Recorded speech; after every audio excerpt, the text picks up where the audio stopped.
Hello, my darlings. It's so good to see you. I have just received a new book from the library, and I am going to read it to you right now.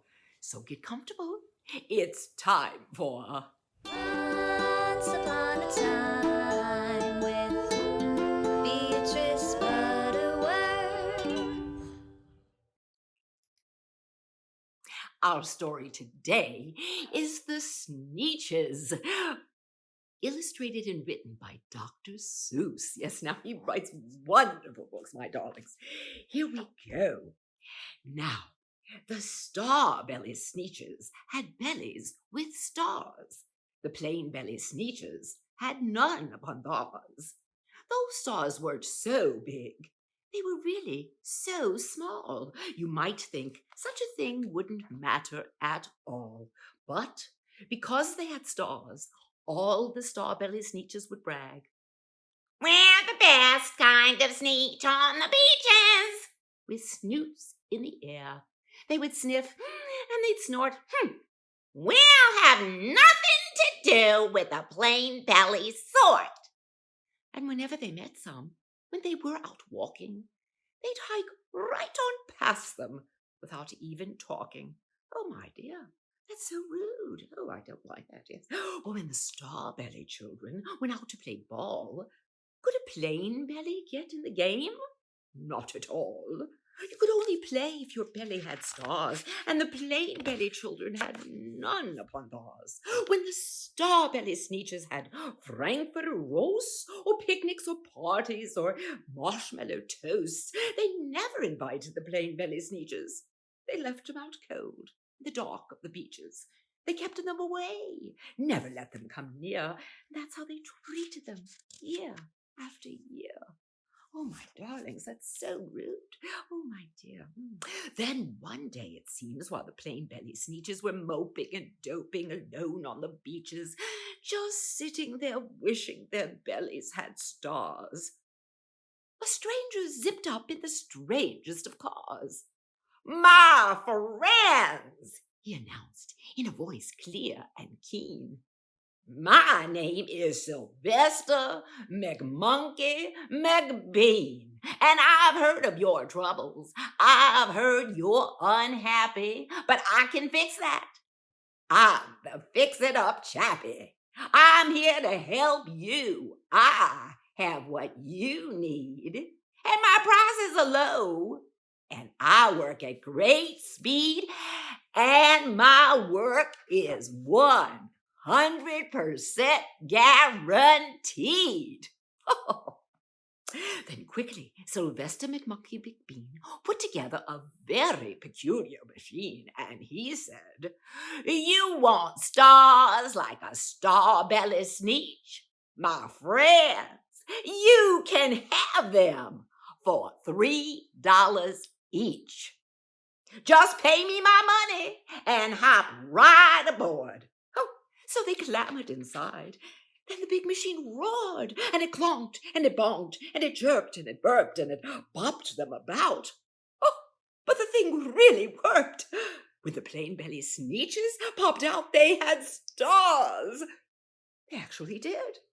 They had stars upon stars. Oh, my goodness gracious.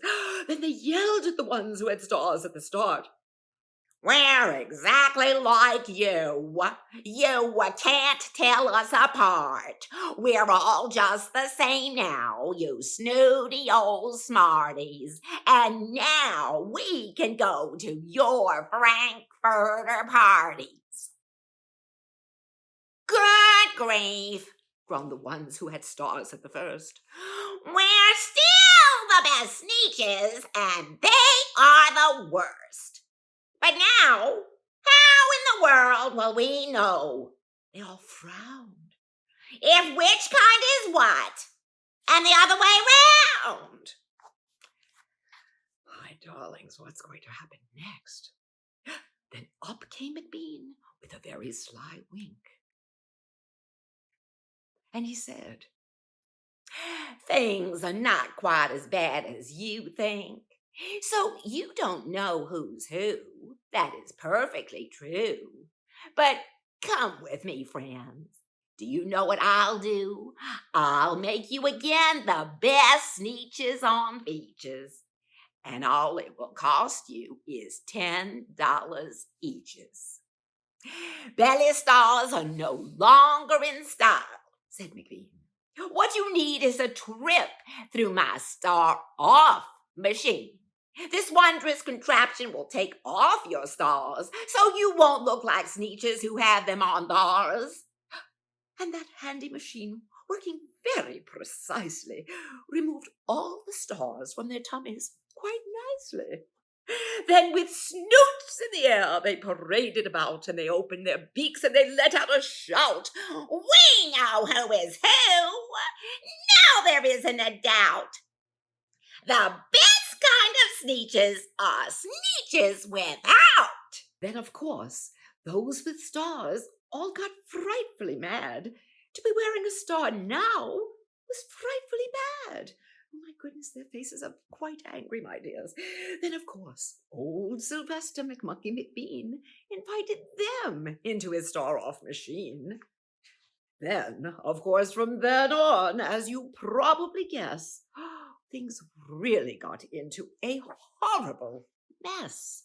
Oh, my goodness, you should see what's going on here. Oh, into the yellowing out red. Oh. All the rest of that day on those wild, screaming beaches, the fix-it-up chappie kept fixing up Sneetches. Off again, on again, in again, out again, through the machines they raced round and round again. Changing the stars every minute or two, they kept paying money. They kept running through until neither the plane nor the starbellies knew whether this one was that one, or that one was this one, or which one was what one, or what one was who. My goodness gracious, I'm exhausted. Are you exhausted? Oh, they all look exhausted. Then, when every last cent of their money was spent, the fix-it-up chappie packed up and he went. And he laughed as he drove in his car up the beach. Ha, ha, ha, ha, ha. They never will learn. Now, you can't teach a Sneetch. Mm-hmm. Oh, but McBean was quite wrong.